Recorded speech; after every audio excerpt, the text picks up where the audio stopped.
Hi everyone, the Unenlightened Stepmom here, Mary G. This is a yoga video talking about yoga practice, specifically your home practice. Right now, we're in the midst of the coronavirus, COVID-19 virus, and so a lot of yoga studios are closing, a lot of people are self-quarantining, social distancing. There are many teachers putting their classes up virtually online, and those can be awesome resources, as well as there were already teachers that have plenty of material online. Yoga studios are going virtual. If any of that happens, I'll let you know. I will only be putting online yoga classes up if this studio goes virtual, meaning closes its doors and goes virtual. Otherwise, my preferred method of teaching is in person, and so I kind of feel like if there's no class, then there's no teaching, because teaching can't occur quite like this. Teaching is actually a relationship. It's not just lecturing or just talking or just demonstrating. There's an exchange that happens, especially in this particular method and lineage of yoga that's so near and dear to my heart. It feels a little inauthentic for me, honestly, to be, teaching online, because the beauty and the grace and the exquisite teachings that I've received from my teachers and mentors, they happen in person. They happen in an exchange, and that's where the really good stuff comes through. So, however, if the studio closes and decides to go virtual live streaming, I will put my regular class schedule up in that way, with the virtual live stream. But today I want to talk about your home practice, because home practice is really important. So the time with our teachers is really, really valuable and important, but it's also super important to have a home practice. It's what takes a yoga practitioner into the next stage, where they become a yogi, where they become a sadhaka. And so I want to touch on that, because don't shy away from being empowered to take your own practice on. You know enough. If you've been coming to class, you know enough. If you haven't been coming to class, yoga is still available for you, whether or not you can afford it. So use this video to help build a yoga practice if you just can't afford yoga, even when there's not a viral pandemic. And you can also use this video to help empower yourself to know that you have the skills and the resources right at your fingertips to have an at-home yoga practice without a teacher present. First, I want to start off by saying that we use the word yoga practice, we kind of throw it around really generally. And when the yogic texts speak about a yoga practitioner, it's something more than a dabbler. So right now in contemporary yoga, in the effort to make yoga what we call accessible, meaning yoga for all, there's a lot of dabbling, of dipping your toes in. I like to do this when I say dabbling. This is what it feels like. Oh, like I like yoga, I always feel good after yoga class, or when I'm really stressed I go, or when it's my rest day from the gym, I go to take yoga. I'm like, they're not coming to my classes. No one would come to my class on a rest day from the gym, because then they wouldn't really rest unless it was restorative.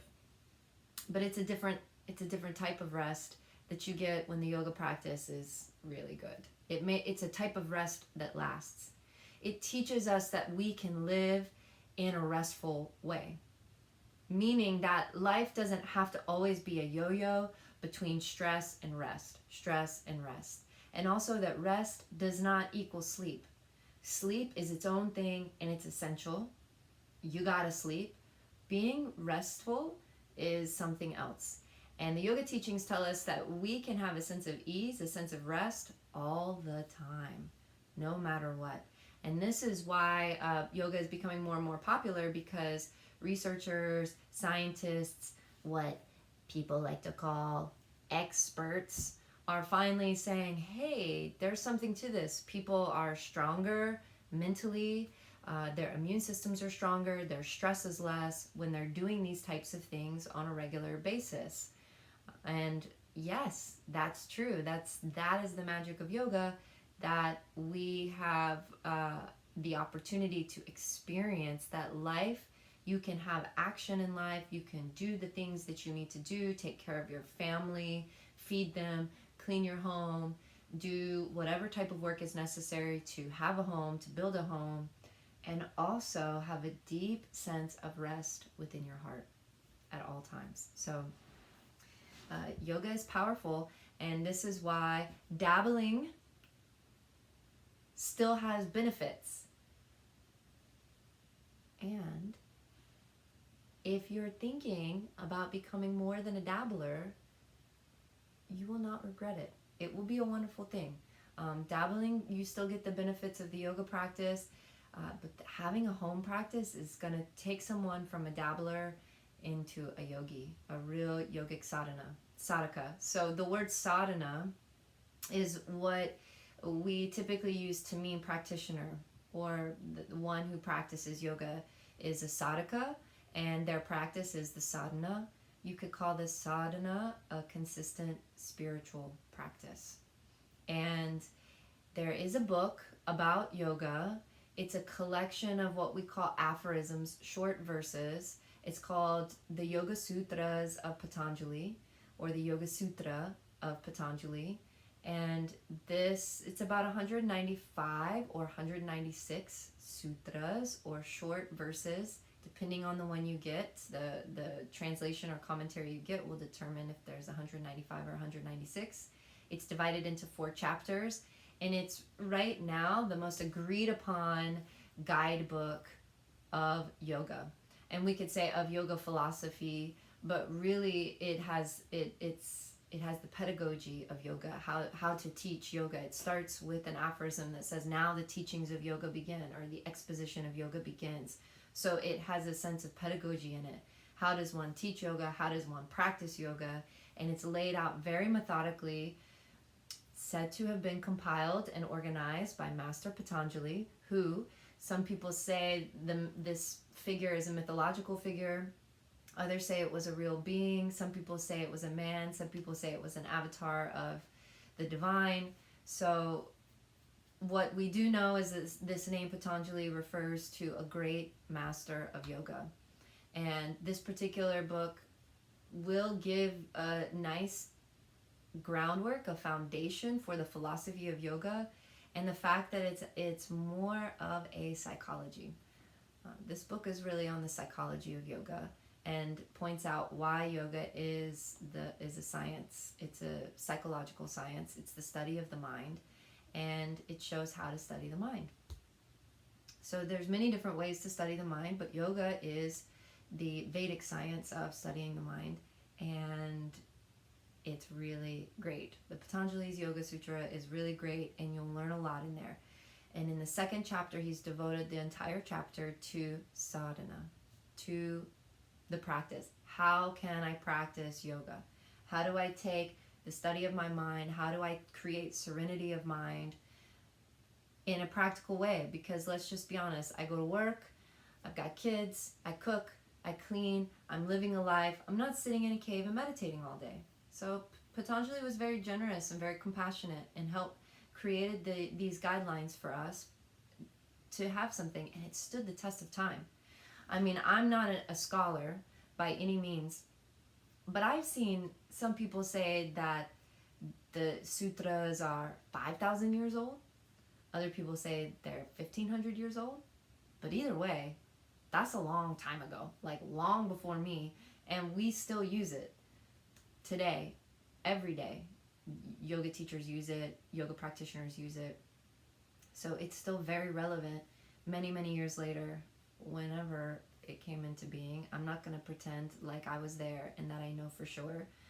If you were there and you know when it was compiled, awesome. Let me know. I'd love to hear from you. If you were there and you were like watching Patanjali compile those, I want to have a conversation.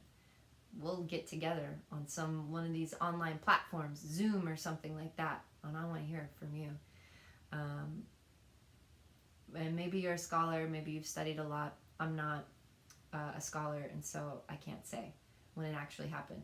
But in his second chapter, Patanjali says that the practice of yoga, which he calls Kriya Yoga, the yoga of action, is made up of 3 qualities. So tapas, svadhyaya, and ishvara pranidhana are the 3 qualities of Kriya Yoga, or the yoga practice. And tapas is fiery discipline, being disciplined. Now the thing about tapas is some of us have it, others don't. You know, it doesn't matter, because you either have it or you can nourish it. And even if you have it, you have to nourish it, because the fire goes out. You get bored, you get burnout. You know, I've been teaching yoga for 10 years, and there are times I just become disillusioned with the whole thing, the whole industry. It just feels like a circus, and it feels like hypocrisy, and it's like, what are we even doing? I mean, even this, what I'm doing is like hypocrisy. It's like self-indulgent. It's like, oh, let me make a video of just myself and my beautiful cat talking about yoga, because what I have to say is going to help people. I'm going to put it on the internet, and people are going to watch it, and they're going to learn something, or they're going to hate it, I don't know, or they're just not going to be interested and nobody's going to watch it. Either way, it has like a quality of self-indulgence, you see. So it feels a little hypocritical. Anyways, my beautiful friend Lexi, she's so funny. She's always telling me, I don't want to add to the noise. And I'm like, yes, sister, me neither. And then I turn around and I add to the noise. Eddie tells me after we do something together, he's always the musician and I'm always the guider, the teacher. And he'll be like, man, you were like made for this. And I'm like, oh, teaching yoga? And he's like, talking. It's like, you're just such a good talker. You just talk and it's like people want to listen. You know, that's either a skill or it's my greatest temptation. To be determined. We'll find out. Okay, so tapas, discipline. If you have discipline, if you're born with it, great. It will still need to be nourished, because there are going to be times where you're like, ugh. Maybe even, you know, a lot of yoga practitioners end up getting burned by their teachers, right? Either one day the teacher finally falls from the giant pedestal that the student put them on. You know, the student was like, this person is perfect. Put it here in line with my shelf. Yeah, I've been there where I've done that to other people, and it's happened to me where it's like, oh, Mary, you're so smart and you know a lot about yoga and you're a great teacher, and then one day I just do one wrong thing. Maybe I say a curse word, or I say I don't fight with my partner. That really offends people. There's nothing more offensive to people than saying that you're virtuous, or you're attempting to be virtuous, right? I also, oh my gosh, I can't believe I'm going to tell you guys this. I mean, a lot of people know this, but I'm also a vegan. I'm vegan. That really offends people. Like, you know, I'm not trying to proselytize veganism or yoga at all. If you're not interested, fine. Doesn't matter. I enjoy being vegan. I feel really healthy. I feel better than I've ever felt. I've been vegan for 7 years. I love it. I love being vegan. It makes me feel like closer to my sweet animal companions. I mean, I feed my cats meat. They feed themselves meat. They're really good hunters. I know. See, she likes the vegans. She isn't one, but she likes vegans. Animals like vegans. Anyways, it makes me feel closer to my sweet animal companions and all beings, even my fellow human beings, whatever they eat. I just feel closer to them. I feel more clear. That's all I'm going to say about it for now. but I like it. It's uplifting for me. It's a choice that I make because it's uplifting for me. And not fighting with Eddie G, the fact that we don't do that, it's an uplifting thing for me. I spoke about it in the video on being fearless and how that relates to parenting and also your personal relationships, my partnership. Not fighting makes our partnership very sweet. It keeps a very sacred intimacy between us. We don't battle, we don't fight, we're on each other's team. But these things are uplifting choices for me. I'm moving towards the virtues that create an uplifting life and an uplifted mind and an elevated spirit. But man, if you tell people you do those things, they get offended. Not everyone, but a lot of people do. They get really offended. They're like, oh, you think you're better. No, it's quite the opposite. If anyone got inside this mind of mine, they would see that unfortunately, I spent a lot of time beating myself up. I spent a lot of time calling myself a hypocrite or wishing that I was better at a skill. I look at my peers and I look at people that we could call them students, but just people that come to my classes or trainings, and I see qualities in them that they're stronger in than I am. And I aspire to be like that. And sometimes I'm hard on myself for not being as good at them. My partner is so good at not being angry, and I'm not as good at it. But I work really hard to not project anger at him so that we have a sweet, peaceful relationship. And I'm sorry that that offends people. So if that offends you, and you're one of those people that says all partners should fight and then make up, it makes you stronger, well then rock on, enjoy your fighting and your battling and your making up, whatever fun that is. I just live in the making up part. It's just sweet all the time, and I'm gonna rock on with that. So anyways, that's why we have to have tapas, because perhaps you're someone that got burned by a teacher. They either offended you or they truly did something offensive or hurtful, which, as we know, seems to be a trend, that yoga teachers falter, and in that faltering can do really harmful things. And so then maybe you're like, yoga is a crock of poop and I don't want to have anything to do with it. And that's why you have to have tapas, because chaos is inevitable in this world, and disappointment might be something that you experience if expectation is something that you put out into the world. So it's okay to be disappointed. It's okay if those things happen. That's why we have to nourish tapas discipline. There's different ways to nourish it. Having a home practice is one of it. That's really what this video is about, is your home practice. I just got a little distracted. So your home practice is a way to nourish your tapas, your discipline, to ensure that you're doing it daily, whether or not you can get to a class.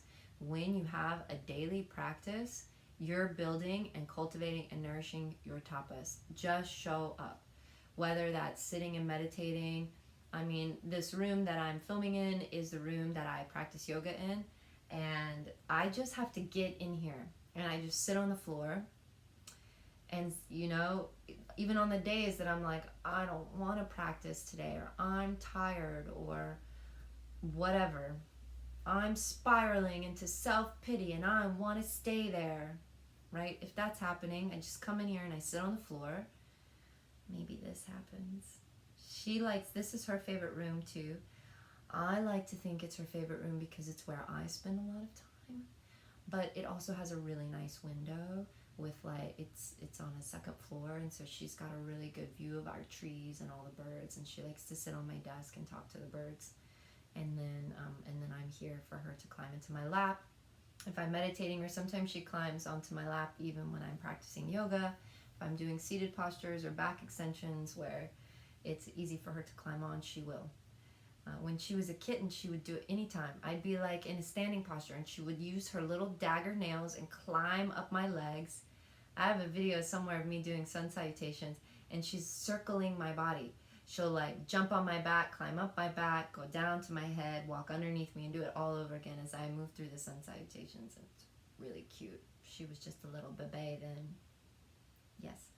So having a home practice is a way to build tapas. There's other ways. Some people translate tapas to mean like burning through impurities, or call them austerities, because there's different ways people practice tapas. You know, in India, there's people that just hold their hands in the air just forever, and the arm becomes like atrophied, and that's part of their tapas. They're burning through the impurities of the mind by transcending the body, by not being distracted. Like, my arm hurts, I want to take it down. It's like, but you're more than your arm. I've never done that. It's hard. I always tell my friends, even when I'm trying to French braid my hair, I'm like, oh, my arms. Can't even like put a French braid in. I get so tired. This is not for me. But you know, other things work for me. So tapas is the burning desire. It's the discipline, and then svadhyaya is the self-study. And your home practice is so good for self-study, and we'll get more into that. But it's like, we've got to have our teachers, because ideally they know more than us, or ideally they've done so much work on themselves that they're conduits of God, and that when we walk into their classroom, there's some transmission from God to them that says, this is what this person needs to receive today. That's why it's like never ending. It's why you can always learn something. You could do Uttita Trikonasana a million times, and your teacher will be like, you know what, today, Mary, let's do it this way. And you're like, okay. And that's just it could be a contradiction from the way you did it the day before or the year before, but you just do it. It's the right thing at the right time. And you have to trust that your teachers are doing their own work, and that they're being a conduit of what you need.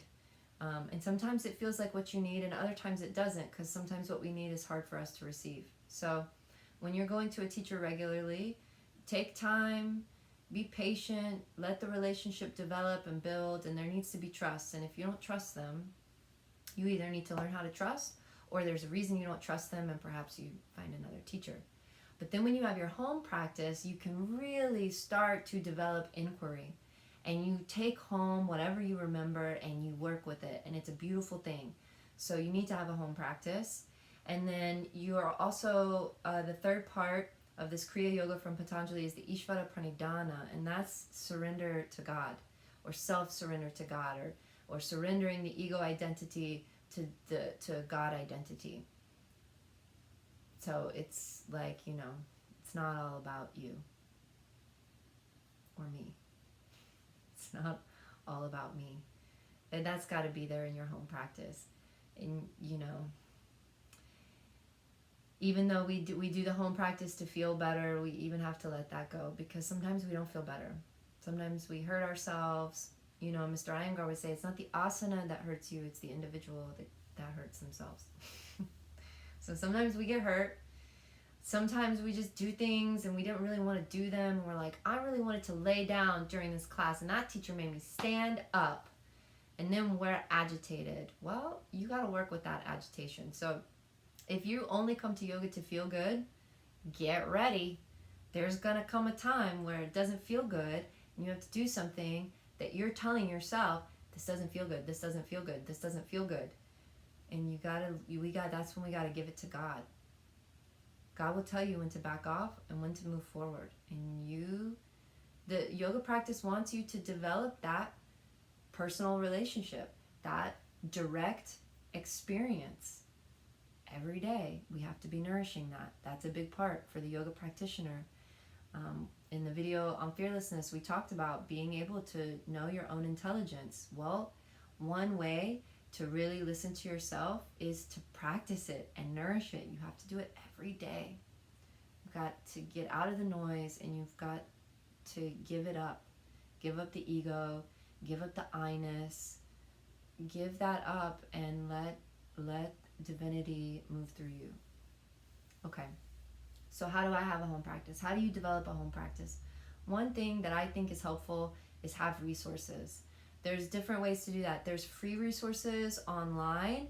If you go on Iyengar NYC, Iyengar Yoga NYC, if you Google Iyengar Yoga NYC practice sequences, it'll take you, you'll find a link that says practice sequences, and you'll get them, and you can print them out at home. Look, this is an immune sequence. This is really should be done a lot right now. You can see there's a lot of head below the heart, what we call inversion, between the standing forward bends and then actual inversion and rest. So this is an immune sequence that this says this sequence was given out to students at the Iyengar Institute in Pune when it was closed due to an outbreak of the virulent flu. Okay. It also, if you consider yourself more beginner, you can find these level 1 home practice sequences. That's a whole practice sequence. You can look at it, do what you remember from class. Sequence number 2. So there's 4 home sequences for level 1. So if you consider yourself a beginner, you can see here, you can print these out online. Look at that. Isn't that so nice? If you study yoga a little bit more, and you have this book, this is called Basic Guidelines for Teachers of Yoga. It's an Iyengar book. In here it talks about sequences for acquaintance. We won't go into what that means, but these are online. And these are bigger sequences. They're little fuller sequences, so they've got more postures within them. So this is that whole sequence number 1 and a sequence number 2. You will see that there are inversions in these. I highly recommend practicing inversions. It's nice if you learn them from a qualified teacher. If you can get near a certified Iyengar teacher, do that and learn them. Have props, bolsters, blankets, blocks. They're very helpful. If you don't have yoga props and you want to practice yoga, invest in them. Then when there's virus outbreaks, guess what? You can bring your own props to the studio. You don't have to share with other people. And you have them at home in case you want to self-quarantine and isolate yourself from others. So get yoga props. It's a worthy investment to have if you practice yoga, even if you're a dabbler. You'll use them. They're nice blankets. You'll use them. Cats love them, don't you? Cats like bolsters and blankets. So that's good. And then the other thing I would recommend, these are not free resources, but they're resources nonetheless. I'm going to give 3 books that I think that every yoga practitioner that might be transitioning from dabbler to sadhaka definitely needs. Even if you're a dabbler, get light on yoga. I don't know, this is probably all going to show up backwards, huh? Get light on yoga though, and have it. So what you'll get is descriptions of postures, but in the back, past pranayama. What are you doing, Mimis? In the appendix, which starts on page 462, there's courses, and it sequences them for you. And it gives you plate numbers, which means that's the picture numbers. You find that, that's what it wants you to look at. So this is how you do this, you guys, because this yoga is not, I know that right now contemporary yoga has you thinking that it's just, I move continuously and it never breaks. Okay, sure, that's good. You could also just turn on some music and just dance around and then do yoga. So it's all good. So when you're doing something like this, you're like, oh, in this course 1 for the first and second week, you practice this every day for 2 weeks. You know, if you're not practicing it every day, Iyengar said later in his life, he created this course for people that practiced every day. And then he realized like he was the only one that really was doing that. And so it progressed too quickly. So when it says week 1 and week 2, that means for people that are practicing daily. So if you're not, spread it out. Do it for a month or 2. If you're only practicing a couple, if you're a dabbler and you're only doing it a couple times a week, don't do it for more than 2 weeks, because then you're only taking that practice, that sequence, maybe 1 to 4 times. And that's not enough to progress to the next sequence. So, you know. Anyways, so then I look, okay, it says Tadasana. That's the first posture. And it says plate 1. So I flip through here. I find the very first picture in the book, which is all the way on page 61, Tadasana. Here it is. And then I read about it. Or if I know enough, I look at it and I'm like, oh, I know that pose. But he also gives the timings in here. So then you'll see that.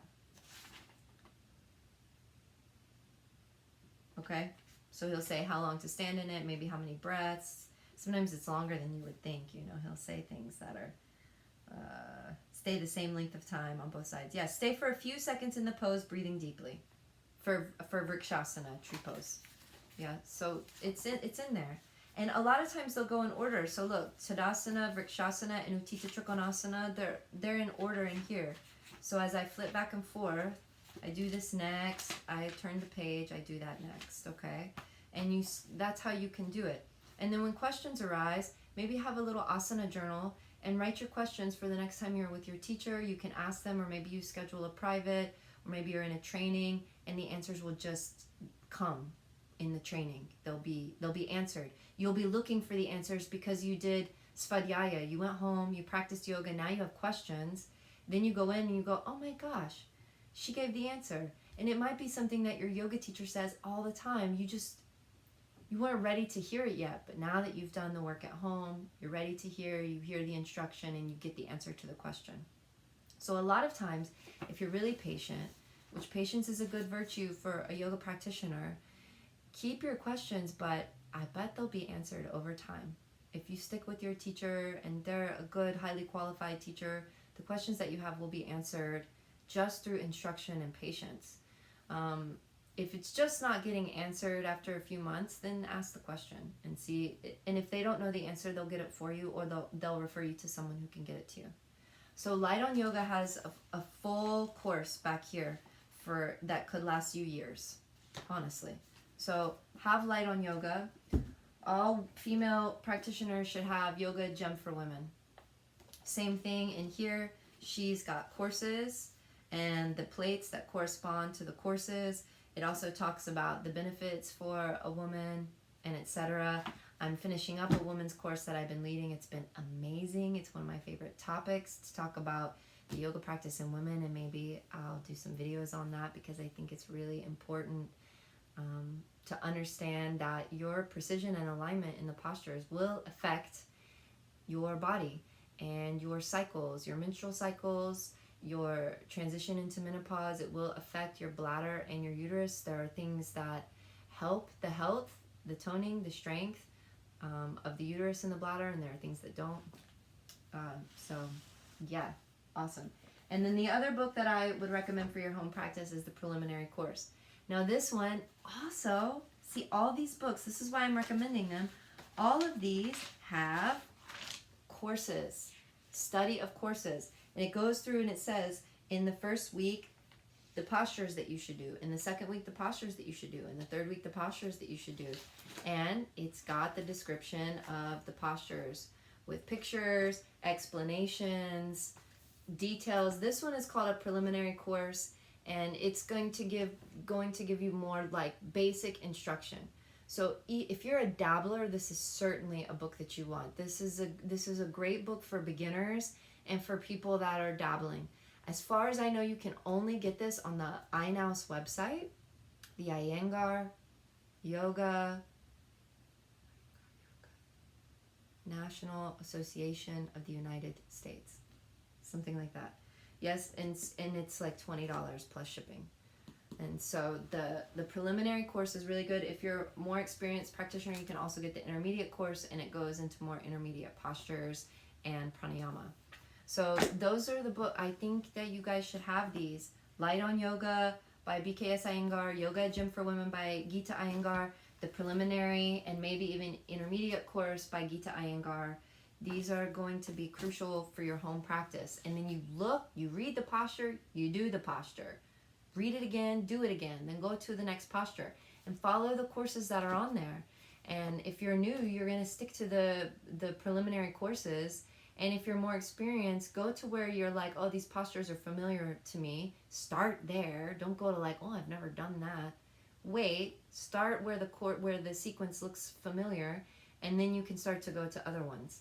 So I think having resources in your home practice is huge, and you'll get a lot out of studying yoga in this way and practicing yoga in this way that you won't just get if you're looking for an online class, a virtual class. So I really think that you should consider allowing your home practice to be a svadhyaya, a self-study, and really study the subject matter and not look for something to tune you out, but instead give you something that tunes you more in to what matters most, which is the nature of your own soul. And so That's my recommendation on your home practice. Have props, do the practice daily, whether or not you can get to a space, and have resources, whether you're downloading and printing free resources from online, or whether you're collecting yourself some resources. Once you have these resources, you're gonna be set. You're gonna have a lot to study and you're gonna be really happy. And if you want a copy of the Yoga Sutras, I highly recommend Mr. Iyengar's translation of the Yoga Sutras. Is it up here? It is. Here. I think you'll probably get all these images backwards, but anyways, Mr. Iyengar does have a copy. Another one I use a lot is Sri Swami Satchitananda's copy. So if you also want to have a yoga text to be looking at while, to be an extra element to your svadhyaya, to your study and your practice, then get a copy of the Yoga Sutras as well. If you have any other recommendations for me, if you're a mantra practitioner, get your mantra on, sing some mantra. You can sing it along with people on Spotify. You can just sing it from your heart and see what arises. I don't want to go too much into that today, but maybe one day we'll talk about that, because that can be helpful in your meditation practice.